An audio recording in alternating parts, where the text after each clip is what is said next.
नमस्कार, आप देख रहे हैं कंट्री इनसाइड न्यूज़ डिजिटल। मैं हूं प्रियंका। इस बार हैदराबाद में लोकसभा का चुनाव बहुत ही दिलचस्प होने वाला है। हैदराबाद में बीजेपी ने माधवी लता को प्रत्याशी के तौर पर AIMIM ओवैसी के खिलाफ मैदान में उतारा है।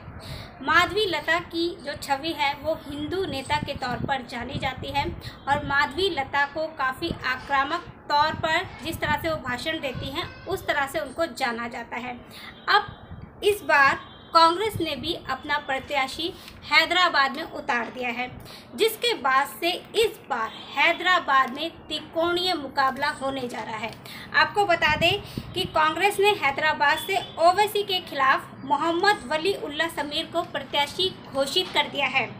ओवैसी की अल्पसंख्यक वर्ग पर काफ़ी अच्छी खासी पकड़ मानी जाती है, तो वहीं कांग्रेस ने वली उल्लाह समीर को उतार कर ओवैसी के जातीय समीकरण में कहीं ना कहीं सेंध मारने की कोशिश तो ज़रूर ही की है। वहीं माधवी लता ने भी सोशल वर्क के द्वारा मुस्लिम महिलाओं पर काफ़ी अच्छी खासी पकड़ मजबूत की है। तो वहीं मुस्लिम महिलाओं में 3 तलाक को लेकर जो मुद्दे उठे थे उसको लेकर भी माधवी लता ने मुस्लिम महिलाओं का काफ़ी सहयोग किया है। जहां एक तरफ आपको बता दें कि बीजेपी इस बार हैदराबाद यानी कि लोकसभा सीट को जीतने का सपना देख रही है माधवी लता के द्वारा, तो वहीं आपको ये भी बता दें कि ये पहली बार है हैदराबाद में जहां बीजेपी ने पहली बार किसी महिला के तौर पर उम्मीदवार के तौर पर हैदराबाद में किसी महिला को उतारा है।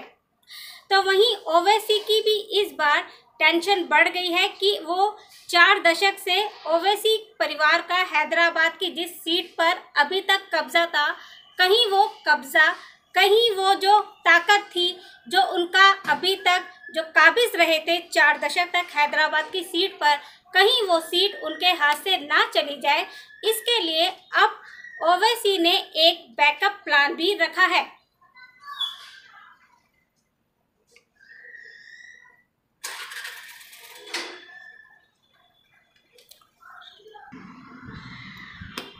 आपको बता दें कि हैदराबाद सीट से AIMIM ने अकबरुद्दीन ओवैसी का बैकअप या ये कहें कि वैकल्पिक उम्मीदवार के तौर पर नामांकन कराया है।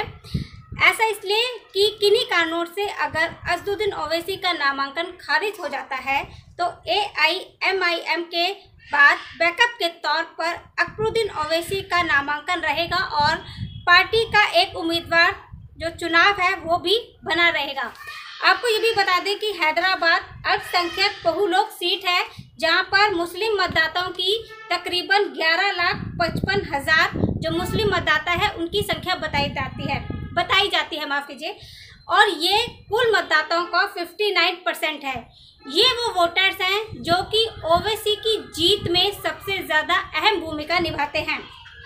आपको ये भी बता दें कि माधवी लता ने यानी कि जो बीजेपी की प्रत्याशी के तौर पर हैदराबाद से उतारी गई हैं, उन्होंने चुनाव आयोग में ये शिकायत की थी कि हैदराबाद में ऐसे कई वोटर्स हैं जो कि फर्जी वोटर ID कार्ड बनाकर वोट देते हैं। चुनाव आयोग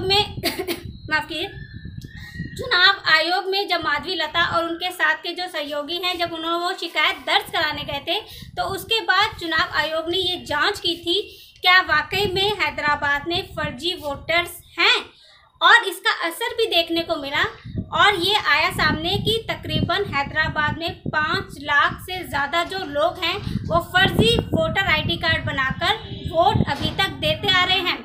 इसके बाद अब चुनाव आयोग ने इन्हीं 5 लाख मतदाताओं का जो नाम है वो सूची से हटा दिया है।